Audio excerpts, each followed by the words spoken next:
मिथुन राशि 2 जून के बाद आपका पैसा, स्टेटस और फाइनेंस स्टेबिलिटी का ऐसा दरवाज़ा खुलने वाला है जो आपकी फाइनेंशियल स्टोरी को कम्प्लीटली चेंज कर सकता है। नमस्कार, मैं हूं आचार्य संदीप और आज हम बात करेंगे गुरु का गोचर जो कैंसर में होने जा रहा है उच्च का होकर 2 जून 2026 को। और यह गोचर मिथुन राशि वालों के लिए एक बहुत ही पावरफुल ट्रांजिट होने वाला है। क्यों? क्योंकि बृहस्पति जो हैं वो 7वें घर के स्वामी हैं और 10वें घर के स्वामी बनते हैं। यहाँ पे 7वां घर रिप्रेजेंट करता है आपके स्पाउस को, आपके पार्टनरशिप को, आपकी पब्लिक डीलिंग को और आपके बिजनेस कोलैबोरेशंस को या आपके जो भी कोलैबोरेशंस होते हैं। और 10वां घर क्या है? 10वां घर रिप्रेजेंट करता है आपके कर्म को, आपके सोशल स्टेटस को, आपकी जो एक प्रोफेशनल सक्सेस है उसको।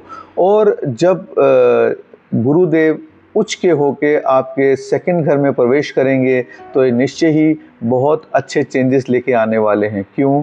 क्योंकि सेकंड घर दर्शाता है आपके धन को, आपकी फैमिली को, आपके एक्यूमुलेटेड वेल्थ को और आपकी प्रोफेशनल स्टेबिलिटी को। और जब गुरु यहाँ पे आएंगे तो निश्चय ही आप समझ सकते हैं ये एक अच्छा ही प्रभाव डालेंगे। आपको कई बार लगता होगा कि आपकी मेहनत के परिणाम आपको अच्छे नहीं मिले, उसकी क्रेडिबिलिटी आपको अच्छी नहीं मिली, तो इस बार यूनिवर्स आपकी पूरी हेल्प करने वाला है और जो आप बोलेंगे, जो आप करते हैं उसकी आपको अच्छे रिजल्ट्स मिलेंगे और एक आपको बेहतर परिणाम जो मिलेंगे उससे आपके लाइफ में एक सेटिस्फेक्शन का रोल प्ले करेगा। यदि आप ऐसे कार्यों में हैं, teaching, consultancy, marketing, social media, astrology या फिर ऐसे किसी काम में जहां आपकी वाणी का उपयोग होता है, तो आप ध्यान रखिए इस बार आपकी वाणी ही आपकी इनकम का साधन बनेगी। इसलिए अपने वर्ड्स को बहुत परफेक्टली यूज़ करें और अपनी कम्युनिकेशन स्किल्स को बढ़ाएं कि यही पीरियड आपको एनकैश करने का है, आपकी मेहनत के रंग लाएगी गुरु के आशीर्वाद से। जी हाँ। हेल्थ की जहाँ तक बात करें, कैंसर एक वाटरी साइन है और यहाँ पे सेकंड हाउस रिप्रेजेंट करता है आपकी ईटिंग हैबिट्स को। तो आपको यहाँ ध्यान रखना है कि ओवर ईटिंग ना करें। इमोशनल ईटिंग जैसे कि कभी बहुत ज़्यादा क्रेविंग्स हो रही हैं तो उसको कंट्रोल करना है, नहीं तो यही साइन आपका वेट गेन, आपकी एसिडिटी और आपको एक डाइजेस्टिव प्रॉब्लम्स इश्यूज क्रिएट कर सकता है। सबसे बड़ी बात है कि आपको अपनी एक रूटीन मेंटेन करनी है, एक ईटिंग हैबिट और बैलेंस मेंटेन करना है।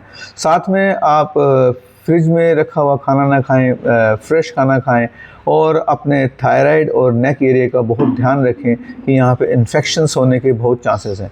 प्राणायाम, रेगुलर वॉक और साथ में एक रेगुलर एक्सरसाइज आपको बहुत फ़ायदा दे सकती है। अब मनी और फाइनेंस की बात करें तो ये पीरियड आपके लिए एक ब्लेसिंग साबित हो सकता है। सैलरी हाइक, बेटर पैकेजेस, अच्छे कोलैबोरेशंस, बिजनेस ग्रोथ और लॉन्ग टर्म सेविंग का अगर आप सोच रहे हैं तो ये पीरियड उसके लिए बहुत ही अच्छे रिजल्ट्स देने वाला है। और फैमिली मैटर्स के अंदर भी अगर आप फैमिली कोलैबोरेशंस हैं या कुछ फैमिली एसेट्स हैं या कुछ आपके फाइनेंशियल मैटर्स जो फैमिली से रिलेटेड हैं, पार्टनर से रिलेटेड हैं, उसके अंदर भी एक अगर आप ध्यान देंगे तो एक अच्छा रिजल्ट्स मिलेगा आपको। और दूसरा आप एक चीज़ देखें कि गुरु जो है वो स्टेबिलिटी के ग्रह हैं, तो अगर आप ग्रीड करेंगे, शॉर्ट टर्म्स प्रॉफिट देखेंगे तो वो नहीं होने वाले। लॉन्ग टर्म प्लानिंग करेंगे, एक अच्छी इन्वेस्टमेंट करेंगे और अगर आपका कुछ और फाइनेंशियल मैटर्स में जाने का मन कर रहा है तो एक अच्छी कंसल्टेंसी लेके आप करेंगे तो निश्चय ही आपको एक अच्छी ग्रोथ मिलेगी। और साथ में अगर हम बात करें इस समय ग्रोथ की, तो पेशेंस ही सबसे बड़ा मूल मंत्र रहेगा इस पीरियड में। कैरियर और प्रोफेशनल ग्रोथ के लिए ये समय एक आपका टर्निंग पॉइंट हो सकता है। आपका स्टेटस बढ़ेगा, बॉस आपकी बात सुनेंगे और ऑफिस में आपकी एक रेपुटेशन बढ़ेगी। बिजनेस वालों के लिए ये एक स्ट्रेटेजिक प्लानिंग का समय है आगे बढ़ने के लिए। और अगर आप कोई अपना पर्सनल ब्रांड खोलना चाह रहे हैं, आप सोशल मीडिया गाइड हैं या आप एक कंटेंट क्रिएटर हैं, तो ये समय आपके लिए बहुत ही अच्छा है ये सब चीज़ें लॉन्च करने का। साथ में आप देखें कि आपकी क्रेडिबिलिटी वर्क प्लेस में बढ़ रही है तो उसका लाभ उठाएं, अपना फोकस करके आगे बढ़ें, तो ये आपको एक बहुत ही करियर में एक टर्निंग पॉइंट या ग्रोथ देने वाला समय होने वाला है। रिलेशनशिप्स के लिए ये समय पॉजिटिव है, क्योंकि गुरु यहाँ के स्वामी हैं, तो आपके जो भी मैरिज के प्रपोजल्स हैं या मैरिज का प्लान कर रहे हैं तो वह बहुत अच्छा रहेगा। पार्टनर्स के अंदर अगर कोई मिसअंडरस्टैंडिंग थी तो वो दूर होगी। स्पाउस के साथ भी कोई अनबन चल रही थी तो वो भी रिजॉल्व होगी। फैमिली की ग्रोथ के बारे में इस बार आप सोचने वाले हैं, कुछ फाइनेंशियल इंस्ट्रूमेंट्स ले सकते हैं, कुछ उनकी लॉन्ग टर्म प्लानिंग करेंगे आप, तो ये उसके लिए एक अच्छा समय है। और पुरानी मिसअंडरस्टैंडिंग दूर करने का तो बहुत ही अच्छा समय है ये।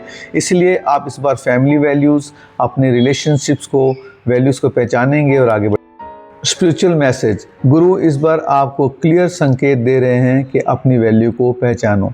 कई बार मिथुन राशि वाले अपने आप को बहुत ही अंडर एस्टिमेट करते हैं और गुरु इस बार क्लियर कह रहे हैं कि use your confidence very carefully in front of people. Public dealing में अपने आप को व्यक्त करो और अपनी पहचान बनाओ, क्योंकि आपकी नॉलेज ही आपका खजाना है। और रेमेडीज़ के अंदर आप कुछ पीली चीज़ें दान करो। ओम ग्राम ग्रीम ग्रोम स गुरुवे नमः का 108 बार जाप करना शुरू करो और बच्चों को कुछ गिफ्ट बांट दिया करो, जिससे कि आपकी फाइनेंशियल ब्लॉकेजेस खुलने वाले हैं।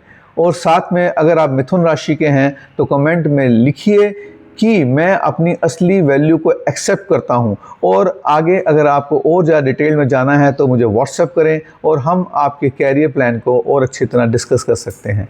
धन्यवाद।